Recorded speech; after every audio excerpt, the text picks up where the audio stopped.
Ever get stuck in traffic and wish you could watch your favorite show or movie while you wait? With Apple CarPlay, you can. But what if you don't know how to get Netflix to work? Don't worry, you're not alone. Many people face this challenge, but we've got you covered with some simple, easy solutions to enjoy Netflix on your Apple CarPlay screen. So first, you can use the AirPlay feature to stream Netflix from your iPhone to your CarPlay screen. Next, try using third-party apps like CarBridge to unlock more options.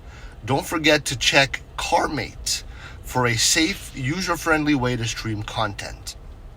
For those looking for a smoother experience, Revv, R-E-V-V, might be your best bet to get Netflix up and running quickly. So if you're excited to give it a try with these tips, you'll never be bored in traffic again. Don't forget to hit the like button, leave a comment for, ask me questions. Enjoy. Thanks for being here. Love you. Ciao.